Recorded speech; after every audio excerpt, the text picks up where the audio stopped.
Hey guys, so this is going to be a fun video. A few years ago, Swankybox did this video about what would happen if Link and Mario switched places. So Link would be in Mushroom Kingdom, and Mario was in Hyrule. Um, we're going to watch that video, and then I'm going to kind of give my own take.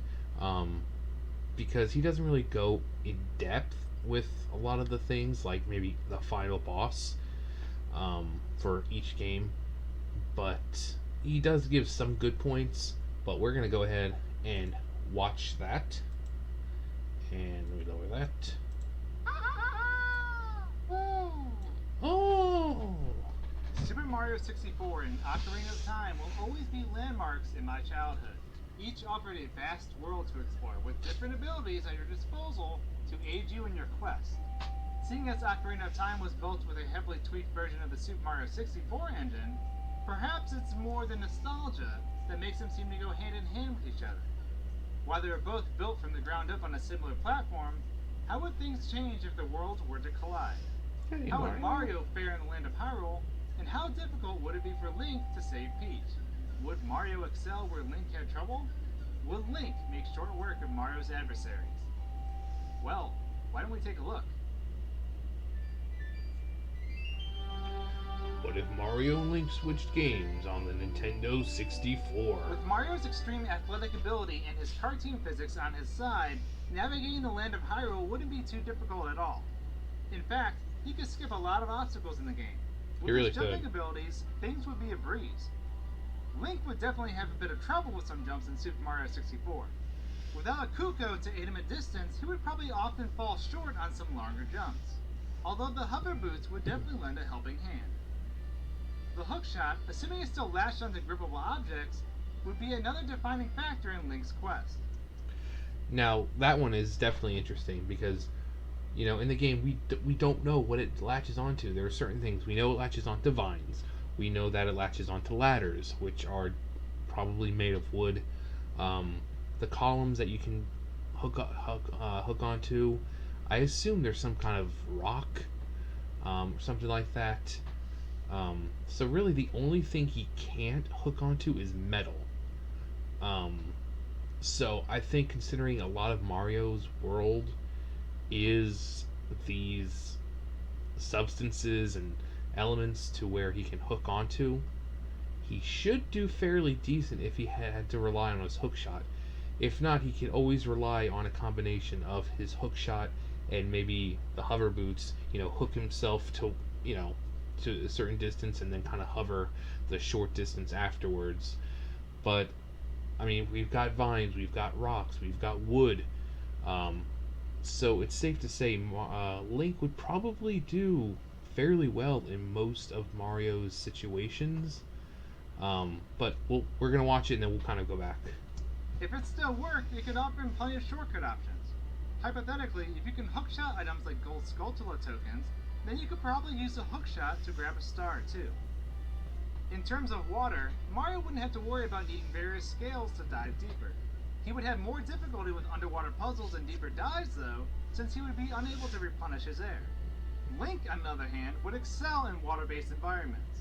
Not only can he hold his breath for a lot longer, but with iron boots and a Zora tunic, the perils of water are no longer a problem.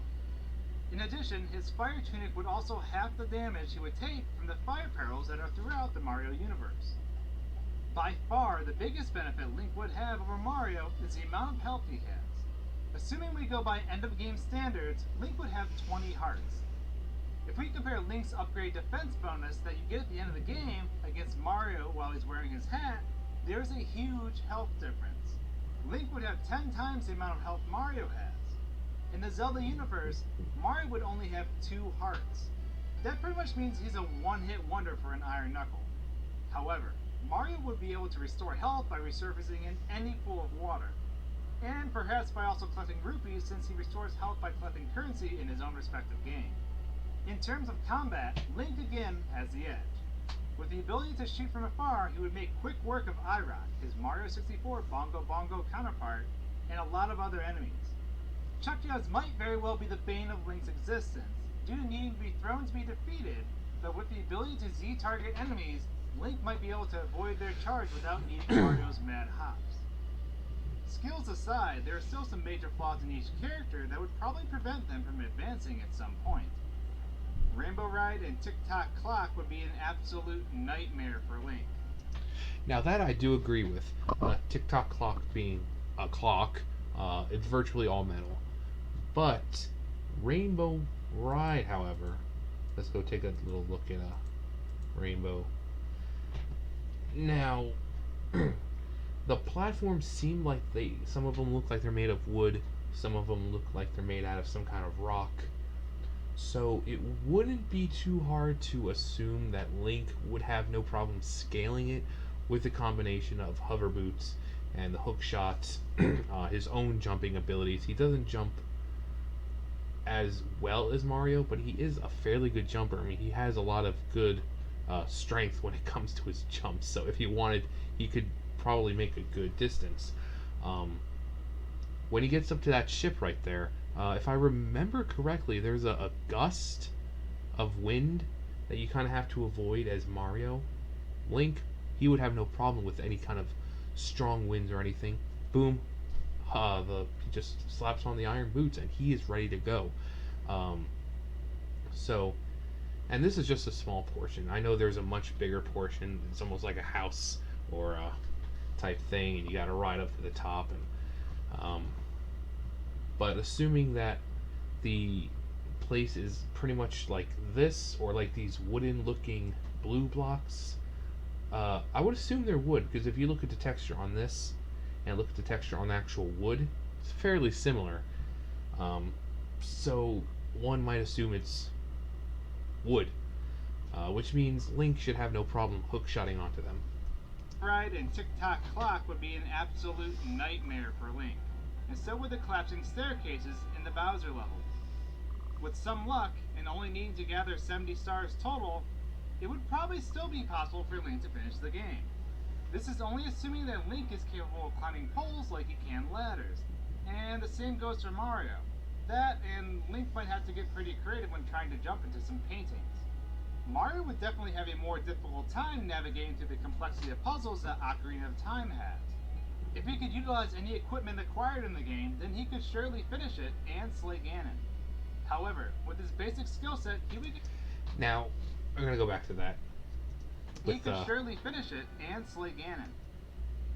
Now, if we want to go by game logic or real logic, theoretically, if Mario was essentially to go to Hyrule, he would not be able to beat Ganondorf. Remember, the only thing that can beat Ganondorf essentially is the Master Sword, and the only one able to wield the Master Sword is the Chosen Hero. Mario is not the Chosen Hero. He would not be able to wield it. Now, Mario is fairly strong, so he could use the Big Goron Sword, but without the Master Sword, he would not be able to deliver the final blow in order to take Ganondorf out for good. There's also issue with like light arrows.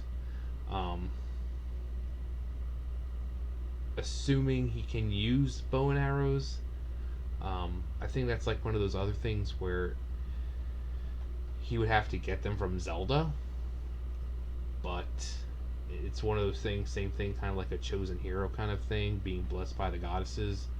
The fire and ice he'd probably have no problem. Then again, like I said, I don't know if he's capable of bow and arrows. We know he's good with a hammer, so the Megaton hammer, no problem. But a bow and arrow, I don't think he's ever used a bow and arrow in a main Mario game. Now, if he's done like archery or something like one of the Olympic games, I don't know. But in a main Mario game, I've never seen him use a bow and arrow. So he might have some problems beating the final boss. Unlike Link, who would absolutely dominate Bowser with his speed, his strength, his arsenal. Bowser would just stand no chance. But like I said, we're gonna get to that when we're all done. However, with his basic skill set, he would get hung up on many puzzles. For example, without the ability to create fire, which Mario can normally do, but not in Super Mario 64, Mario would not be able to solve the torch puzzles that are typically needed to open doors. This puts Mario in a pinch in several places, and that's not even factoring in all the uses the Ocarina has in the game. With that said, although the environments in Super Mario 64 would be brutal for Link to traverse, he would still have a chance of finishing his quest and saving Peach. Mario, on the other hand, depending on what tools he is capable of using, may not be able to save Zelda after all. Hyrule becomes flooded, there are now trains everywhere, and the Hero Shade now teaches you how to U-turn flip. Because that's how the Zelda timeline works, right? Kidding aside, what are your thoughts on this game swap? Can you recall any moments where each hero would excel or struggle? Will Link pull out all his hair in frustration due to these insane jumps? Find out Will on the next Mario exciting fall episode. asleep and dream of Italian cuisine during his most dire of moments? Let us know in the comments below. Thanks again for joining us on our world meshing trek. Alright. So, there's several ways that this could happen. There's we strip them down and they're both even. So, neither of them have equipment. In which case, they would both not complete the game. they just wouldn't. We could give Mario Link's items, but only ones that we know for a fact he can use. Like I said, hammers we know he uses. So the Megaton hammer would essentially be a tool he could use. Deku sticks, Deku nuts. I assume a slingshot he could probably use. Children use slingshots. Archery takes a little more skill. Skills that I don't think Mario possesses. Magic. We know who uses special moves, but are they magic?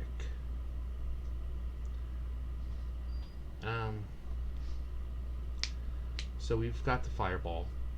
We've got the Tanuki suit. But it's not... Let me know what you guys think about the magic part. Would he be able to utilize Din's Fire, Pharaoh's Wind, Nehru's Love, through a magic meter? Or, something like that? Or do you think he would be able to harness his own, fireballs and stuff like that? Because it's difficult with magic. Because Link, assuming he's getting plopped into the Mushroom Kingdom after his adventure, he would have his magic and everything, all his equipment. So every level essentially. For instance, any water-based. So Jolly Roger, Jolly Roger Lagoon or Bay, or whatever it is.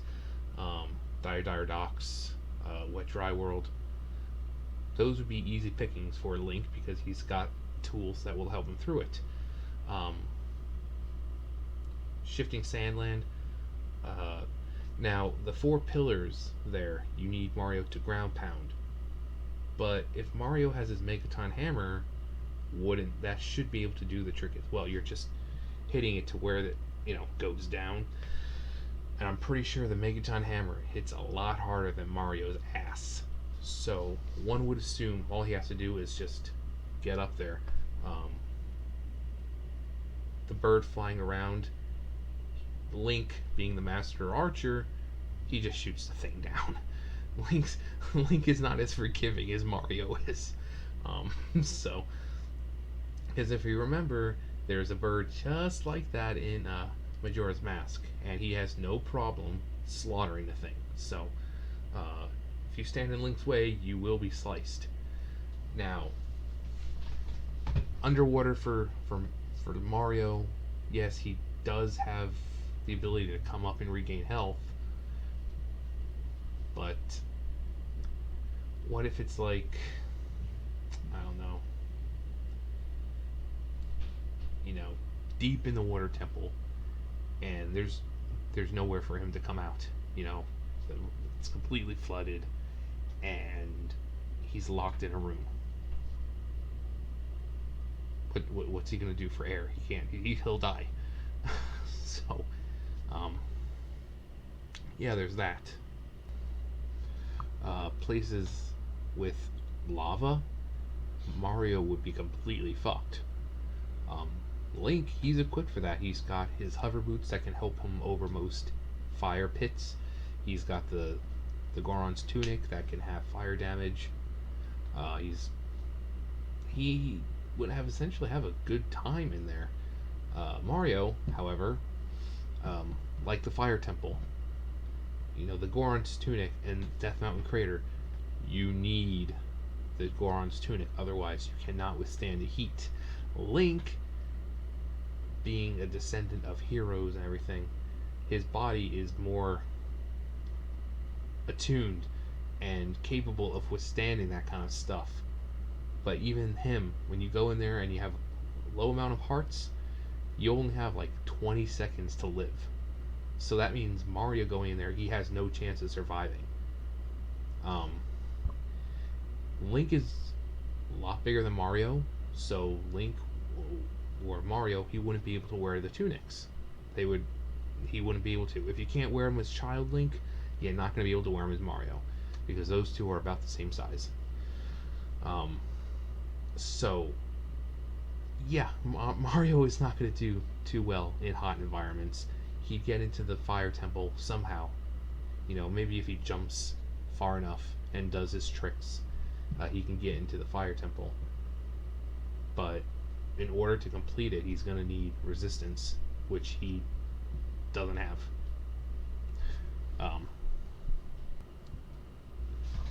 Now, Link, the only problems he would have are essentially the sky levels. Anywhere that has sky. Like I said, Rainbow Ride is a little different because there's platforms, but the red with the red switch, you wouldn't be able to do that. The other one where the secret one, you wouldn't be able to do that. The slides, I mean, any idiot can go down a slide. So, could he do it as fast as Mario? Maybe not. But in the end, it doesn't matter as long as he can get it done. As long as he can get 70 stars. So then it leaves, what about the final boss? So the Dark World for Bowser and Ganon's Castle for Ganondorf. Without mastery of essential weapons that you need to get through just the trials of Ganondorf's castle, he would not even be able to unlock the barrier. For instance, the Shadow Temple part, you need fire in order to light the torch.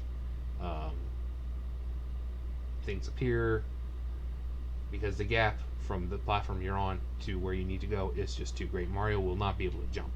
He needs the invisible platforms.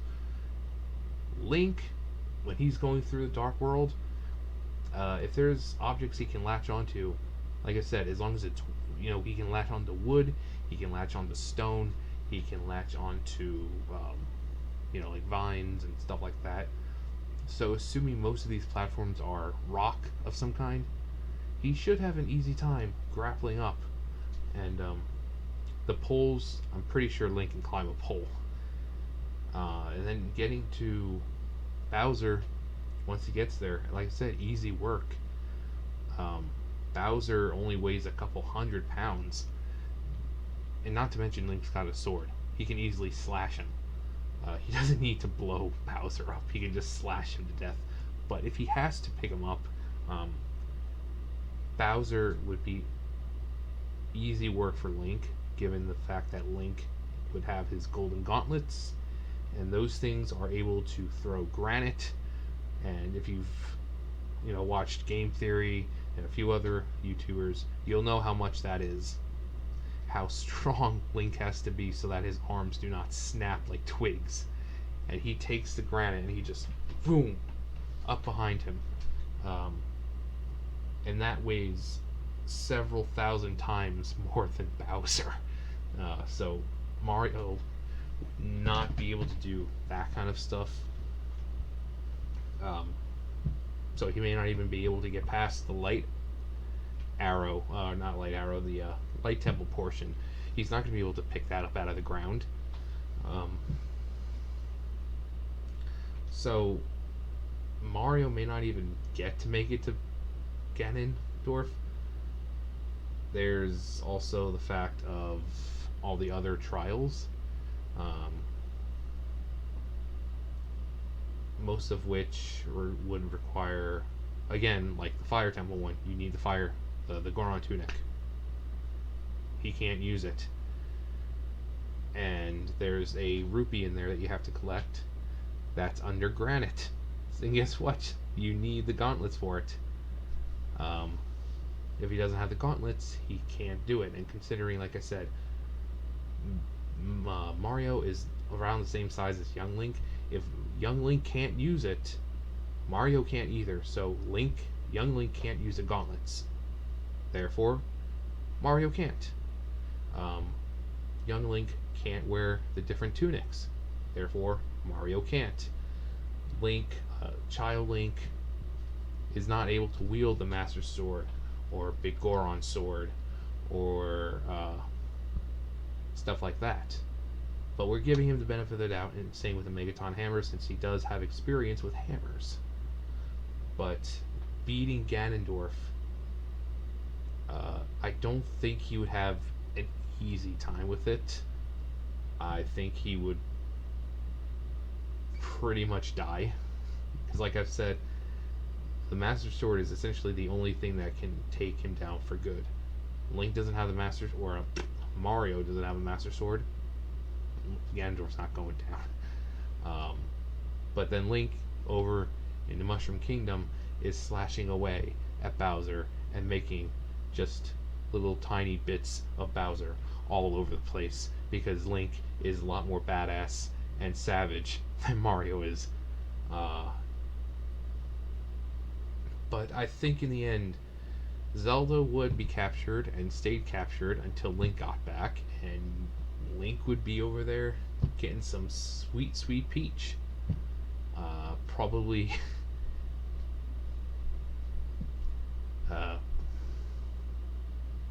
make it back in time and save Zelda and be the hero of both kingdoms. I think Mario is great at jumping and he's fast, but he doesn't have the skills needed to do Link's work, because Link's work is a little more difficult. The bosses are bigger, they're harder, and Mario would he'd probably piss his pants to see what Link has to do on a daily basis. But that's me. Let me know what you guys think. Like I said, with the magic, let me know if you think he could utilize that. And yeah, thumbs up, thumbs down, comment, subscribe, all that great stuff, and I'll see you guys next time. Bye guys.